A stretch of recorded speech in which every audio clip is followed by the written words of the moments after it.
The Stolen Masterpiece. My name is Thomas.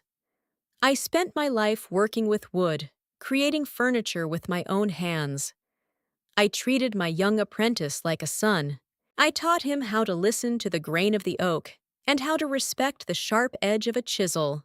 When he stole my best designs to start his own business, I didn't seek revenge. I didn't call the police. I simply went back to my workshop and picked up my tools, because there is one thing a thief can never take from you. Welcome to Study English TV. Today's story is a quiet one. It is a story about trust, the pain of betrayal, and the secret power of a person's own talent. As you listen, try to feel the atmosphere of the workshop. Notice the words we use for work and art.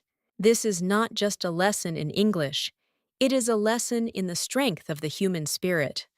Let's begin. My workshop was my sanctuary. It sat at the end of a long, winding dirt path, surrounded by ancient maple trees that seemed to whisper in the wind. Inside, the air was always thick with the sweet, comforting scent of fresh sawdust and linseed oil. For 40 years, this was my world. I knew every knot in the floorboards and every scratch on my heavy oak workbench. To me, wood wasn't just a material. It was alive. It had a history, a rhythm, and a soul. My job was simply to find the beauty hidden inside the rough timber. 10 years ago, a young man named Leo came to my door. He was thin, with quick eyes, and hands that couldn't stay still. He told me he wanted to learn. He said he wanted to create things that would last a lifetime. I saw a spark in him, a hunger for knowledge that reminded me of myself when I was young.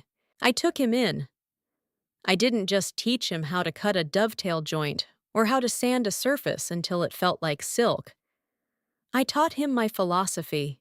Leo, I would say as we sat in the golden afternoon light, the blueprint is just a map, but the hand is the traveler. You must feel the wood. You must understand where it wants to bend and where it wants to break. Leo was a fast learner. He was brilliant, actually. Within a few years, he was finishing pieces that customers couldn't distinguish from my own. I was proud. I felt like a father watching a son take his first steps. I shared everything with him, my sketches, my secret techniques for aging wood, and the blueprints for my legacy collection, a series of designs I had spent 20 years perfecting. In those days, the workshop was full of laughter and the rhythmic shuck-shuck of the plane against wood. I thought I was building a future for both of us. I thought my legacy was safe in his hands. I didn't realize that while I was looking at the wood, Leo was looking at the price tags. The change in Leo didn't happen overnight. It was like a slow leak in a wooden roof, hard to notice at first, until the wood starts to rot from the inside. He began staying late in the workshop. I thought it was his passion for the craft, and I felt a sense of pride. "Go home, Leo," I would say, wiping the dust from my glasses. "The wood will still be here in the morning." But he would just smile, a thin, tight smile, and say he wanted to practice a new technique. One evening, I returned to the workshop because I had forgotten my reading glasses. The lights were dim. I heard a sound I didn't expect, the mechanical click and whir of a camera. I looked through the small window of my office. There was Leo. He wasn't holding a chisel, he was holding a smartphone. He was systematically taking photos of my private journals, the ones filled with my most complex sketches and the mathematical secrets of my joinery. My heart felt a strange, cold pinch.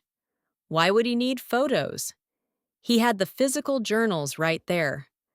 "Is everything okay, Leo?" I asked, pushing the door open slowly. He jumped, nearly dropping the phone. "Oh, Thomas, I just wanted to study these at home, to memorize the proportions." I wanted to believe him. I truly did. I told myself I was being a paranoid old man. I patted his shoulder and let it go. But over the next few weeks, the atmosphere changed. The laughter stopped. The workshop felt heavy, as if the very air was waiting for a storm to break. Leo became secretive. He moved his workbench to the far corner, and whenever I walked by, he would cover his work with a gray cloth. A Tuesday morning in October. The air was crisp, and the leaves were turning a deep, bloody red. I walked down the path to the workshop, carrying 2 cups of hot coffee, one for me and one for Leo. When I reached the door, I noticed it was unlocked. This was strange. I was always the first to arrive. I stepped inside, expecting to hear the familiar sound of a saw or the smell of cedar. Instead, there was silence. A terrifying, hollow silence. I dropped the coffee cups. They shattered on the floor, the brown liquid spreading across the sawdust like a dark stain. Leo's workbench was completely empty. His tools were gone. But that wasn't the worst part. I ran to my office and pulled open the heavy bottom drawer where I kept my master blueprints, the work of a lifetime. The drawer was empty. My heart hammered against my ribs. I searched the workshop, hoping, praying, that I had simply misplaced them. But as I looked around, I realized the truth. My most expensive wood, the rare mahogany and the aged walnut I had been saving for years, was also gone. On the center of my workbench, where I usually placed my morning tea, was a small typed note. No signature, just 5 words. The world moves forward, Thomas. I slumped into my chair, my hands shaking. It wasn't just the theft of the wood or the papers. It was the theft of 20 years of my soul. I had given him the keys to my life, and he had used them to lock me out of my own future. I walked to the window and looked out at the maple trees. I realized then that Leo hadn't just left. He had opened a shop in the city. I had heard rumors of a new furniture brand launching that very week. He hadn't just stolen my designs. He had stolen my timing. He was going to sell my legacy as his own. For the first 2 weeks, I didn't touch a single tool. I sat in my workshop as the dust began to settle on the machines, watching the shadows stretch across the floor. The silence, which used to be my greatest friend, now felt like a heavy weight pressing against my chest. I felt like a fool. Every time I closed my eyes, I saw Leo's face. The way he looked when I praised his work, the way he nodded when I shared my deepest secrets. I realized that while I was teaching him how to be a craftsman, he was studying how to be a predator. I went into the city once. I stood across the street from a glass-fronted showroom. Through the window, I saw them. My chairs, my tables, my cabinets. They were beautiful, polished to a high shine under bright, artificial lights. A sign in the window read, "The Leo Collection, Modern Soul, Original Design." Seeing my life's work with another man's name on it broke something inside me. I went home and locked the workshop door. I thought about retiring. I thought about selling the tools and letting the maple trees take over the path. I felt that if human nature was this cold, there was no point in creating warmth. I was a teacher who had failed his greatest lesson.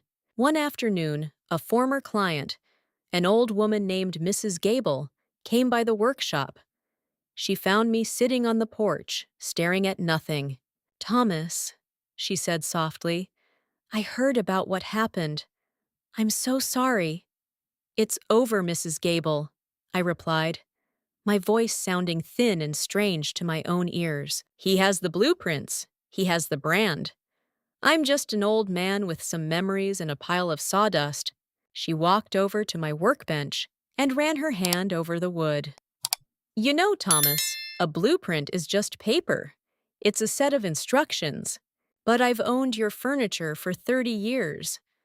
I don't love my dining table because of the design on the paper. I love it because of the way it was made. I love the way the wood feels alive under my hand. She looked me straight in the eyes. Leo stole your past, Thomas, but he didn't steal your hands, and he certainly didn't steal your mind. He can copy what you did, but he can never copy what you will do. After she left, I walked back into the workshop. I picked up a piece of scrap pine. It was rough, ugly, and full of knots. I took my sharpest chisel and made a single clean cut. The sound, that crisp, biting snick of the blade through the wood, echoed in the quiet room. I realized then that Mrs. Gable was right. Leo had the map, but he didn't know the territory. He could reproduce my old designs, but he didn't understand the why behind them. He was a printer, not a poet. My talent wasn't in the drawer he emptied. It was in the calluses on my palms and the way I saw the world. I didn't need the blueprints. I had the fire. 3 years passed. In the city, Leo's business had grown quickly, then sputtered like a candle in a draft. I heard stories from suppliers. Customers were complaining. The furniture looked the same in photos, but it didn't last. The joints loosened after a year. The wood warped because it hadn't been dried with patience. Leo was manufacturing, but he wasn't creating. He had the recipe, but he didn't know how to cook. Meanwhile, back in my quiet workshop, I was working on something new. I didn't use blueprints this time. I didn't use a computer. I began a project that I called the Ghost Chair. It was made of rare, reclaimed white oak, wood that had survived a century in the frame of an old barn. It was a masterpiece of hidden complexity. I used blind joinery, connections that were invisible from the outside, held together by tension and the natural expansion of the wood itself. To look at it, you would think it was grown, not built. It was a piece of furniture that was impossible to take apart without destroying it. And because the joints were hidden inside the wood, it was impossible to copy just by looking at a photograph. You had to know the wood. You had to understand the moisture, the pressure, and the heart of the tree. When I finally unveiled it at a small local gallery, people didn't just look at it. They touched it. They whispered. It didn't look like a product from a factory. It looked like a piece of art that had a pulse. Leo came to the gallery on the final day. He looked tired.